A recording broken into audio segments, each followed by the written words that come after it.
ถ้า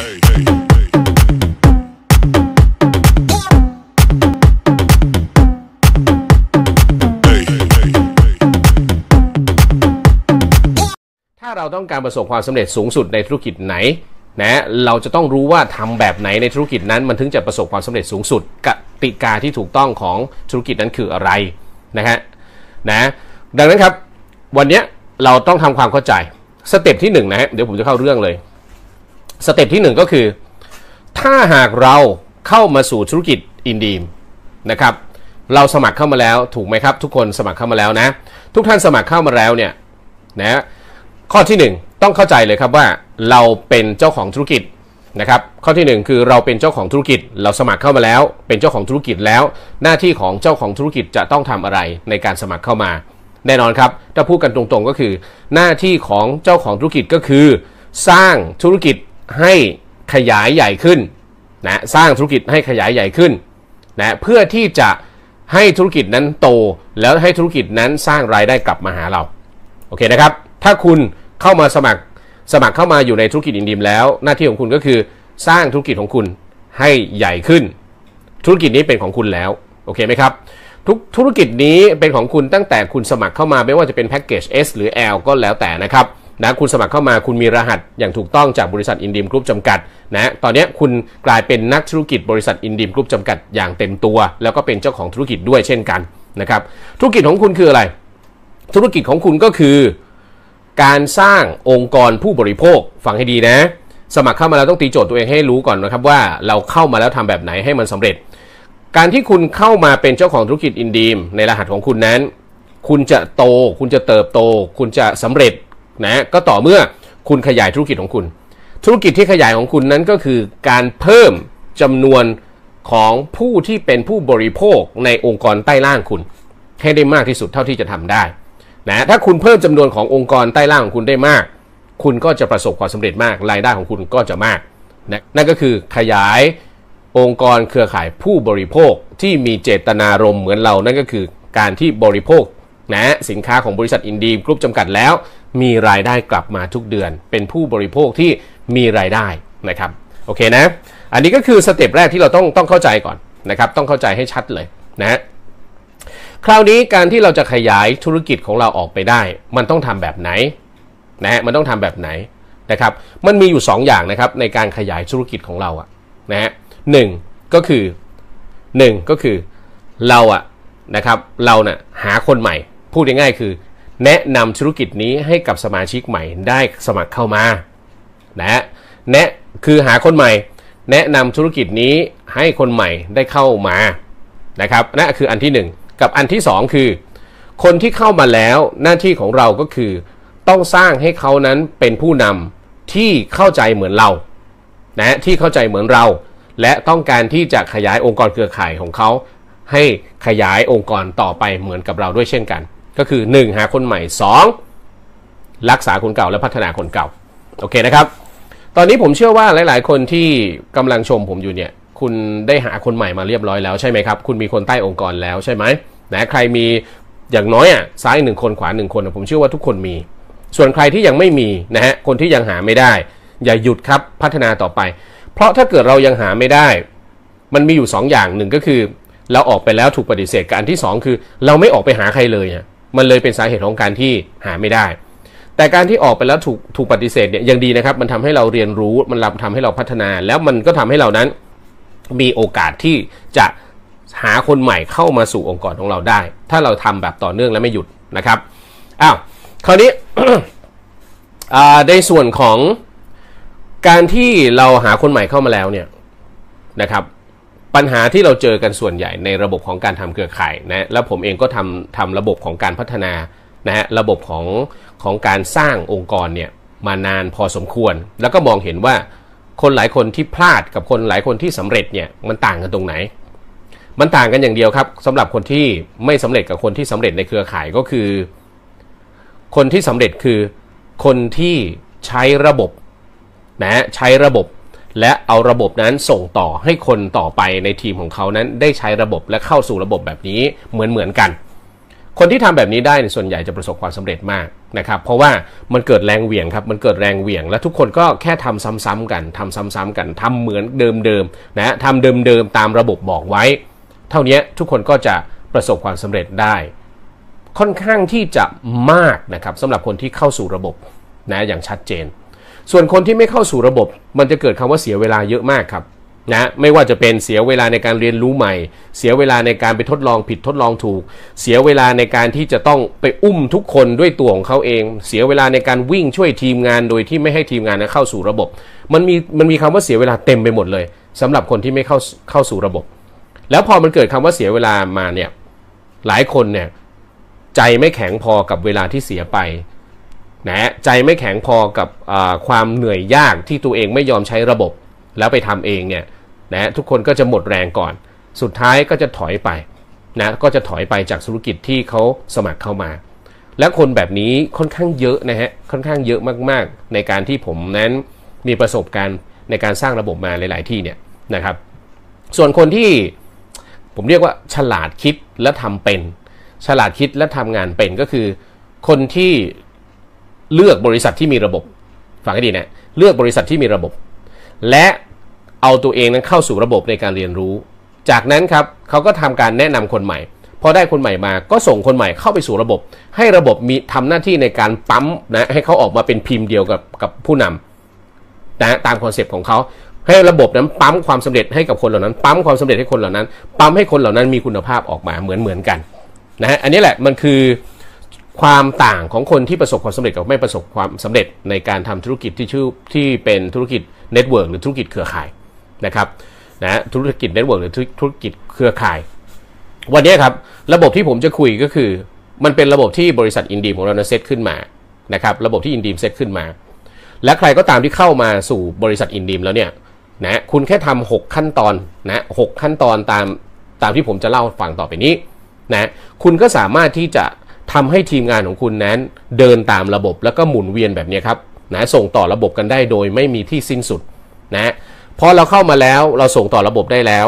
นะคนที่เป็นอยู่ในทีมงานของเราเข้ามาเรียนรู้ระบบเข้าใจแล้วเขาก็ส่งระบบต่อให้คนต่อไปของเขานั้นได้ทำตามทุกคนจะทำงานง่ายมากประหยัดเวลามากแล้วก็ลดความเสี่ยงในการที่จะสูญเสียคนใต้องค์กรไปเยอะมากถ้าคุณเข้าสู่ระบบจริงๆนะครับนะดังนั้นครับวันนี้ระบบสำคัญมากๆยิ่งใครก็ตามนะครับที่มีองค์กรมากขึ้นระบบยิ่งจะต้องเข้มแข็งมากๆนะครับคุณยิ่งต้องเอาคนของคุณเข้าสู่ระบบส่วนกลางก็คือระบบของบริษัทอินดีมเนี่ยให้เร็วที่สุดให้มากที่สุดเท่าที่จะทำได้ไม่อย่างนั้นนะครับทีมงานของคุณที่อยู่ใต้ล่างคุณที่ไม่เข้าระบบสุดท้ายก็จะกระจัดกระจายครับเหมือนกับกองทัพที่ไม่มีระบบระเบียบฟังให้ดีนะเหมือนกับกองทัพที่ไม่มีระบบระเบียบก็เหมือนกับกองทัพที่มีทหารที่เป็นนักรบเนี่ยแตกแถวออกไปหมดแตกแถวออกไปสุดท้ายครับคนที่แตกแถวออกไปก็ไม่ได้มาผนึกกำลังกับกองทัพใหญ่สุดท้ายเขาก็สลายไปหายไปนะครับอันนี้น่าเป็นห่วงมากนะครับทุกท่านเข้าใจใช่ไหมครับว่าระบบมันสำคัญขนาดไหนนะครับการทำงานทุกอย่างล้วนต้องมีระบบการทำงานในบริษัทของท่านก็มีระบบถูกไหมครับในออฟฟิศของท่านก็มีระบบและทุกคนที่อยู่ในบริษัทก็จะต้องยึดระบบเดียวกันแล้วก็ทำตามระบบของบริษัทนั้นๆอันนี้ก็คืองานประจำที่เราทำก็ยังต้องใช้ระบบนะฮะการที่เรามีอาชีพอะไรก็แล้วแต่ทุกสาขาอาชีพล้วนแล้วมีระบบระเบียบทั้งนั้นครับในการที่จะทำให้คนทุกคนนั้นอยู่ในเส้นทางความสำเร็จเดียวกันเขาก็มีระบบของเขานะครับดังนั้นระบบเหล่านั้นที่อยู่ในออฟฟิศหรืออยู่ในตลาดต่างๆเนี่ยครับบางทีเนี่ยมันไม่ได้มีคนเยอะเท่ากับระบบที่เราทำด้วยนะแต่เขายังจะต้องใช้ระบบเลยไม่อย่างนั้นครับนะทีมงานของเขาจะทำงานแบบสเปะสปะและสุดท้ายไม่ได้ทำให้งานนั้นประสบความสำเร็จถ้าขาดระบบที่ชัดเจนนะส่วนตัวเราเนี่ยเราเข้ามาสู่ในธุรกิจของอินดีมนะครับแล้วก็เป็นธุรกิจที่ต้องขยายคนเยอะมากนะต้องขยายคนออกไปเยอะมากและจะมีจำนวนคนมหาศาลเลยที่จะเข้ามาอยู่ร่วมกันในองค์กรของท่านใต้องค์กรของท่านเพราะฉะนั้นครับเรื่องระบบยิ่งมีความสำคัญมากกว่าบริษัททั่วไปหลายร้อยเท่าเลยเพราะธุรกิจที่เราทำนั้นมันเป็นธุรกิจอิสระ คำว่าธุรกิจอิสระก็คือคนส่วนใหญ่เนี่ยจะควบคุมตัวเองไม่ได้คนส่วนใหญ่ไม่รู้ว่าจะทำยังไงคนส่วนใหญ่จะคิดแตกต่างกันคนส่วนใหญ่ก็จะเอาประสบการณ์เดิมๆของแต่ละคนนั้นมาเป็นตัวมาตรฐานในการทำงานในบริษัทอินดีมซึ่งตรงนั้นอันตรายมากเพราะสาขาอาชีพต่างๆที่เขาทำมามันไม่ใช่อาชีพที่เป็นนักธุรกิจอินดีมถ้าเกิดว่าทุกคนต่างเอาประสบการณ์ของใครของมันเนี่ยมาทำและไม่ยึดระบบส่วนกลางนั่นแหละครับมันจะอันตรายที่สุดในส่วนของการสร้างทีมของท่านเพราะสุดท้ายทีมงานจะกระจัดกระจายแล้วไม่สามารถที่จะทำให้ทีมงานแข็งแกร่งได้เมื่อทีมงานขาดความแข็งแกร่งเป็นหนึ่งเดียวก็ไม่สามารถที่จะสร้างคนสำเร็จต่อไปได้เพราะไม่มีระบบที่ชัดเจนโอเคนะครับเพราะไม่มีระบบที่ชัดเจนคราวนี้ระบบที่จะเล่าให้ฟังก็คืออันที่1เนี่ยสมัครมาปั๊บเนี่ยทุกคนจะต้องทำอะไรฟังให้ดีนะครับสเต็ปที่1คนที่สมัครเข้ามาแล้วนะคนที่สมัครเข้ามาแล้วหน้าที่ของคนที่สมัครเข้ามาแล้วจะต้องทำสเต็ป1นั่นก็คือคุณจะต้องรู้จักธุรกิจนี้ให้ชัดเจนนะคุณจะต้องรู้จักธุรกิจนี้ให้ชัดเจนธุรกิจนี้เป็นการรวบรวมและสร้างเครือข่ายผู้บริโภคดังนั้นคุณจะประสบความสำเร็จในธุรกิจของอินดีมได้ก็คือข้อที่1ครับคุณจะต้องเป็นผู้บริโภคก่อนนะคุณจะต้องเป็นผู้บริโภคก่อนดังนั้นเราจะขยายเครือข่ายผู้บริโภคได้ก็ต่อเมื่อเราเข้าใจนะครับว่าเราบริโภคอะไรอยู่เรามีสินค้าอะไรที่เราจะเป็นผู้บริโภคและเราต้องทำตัวเองให้เป็นแบรนด์แอมบาสเดอร์ก็คือเป็นทูตทางการค้าของสินค้าที่เรากำลังบริโภคเพื่อที่จะไปบอกให้คนอื่นนั้นทำตามเราฟังให้ดีนะ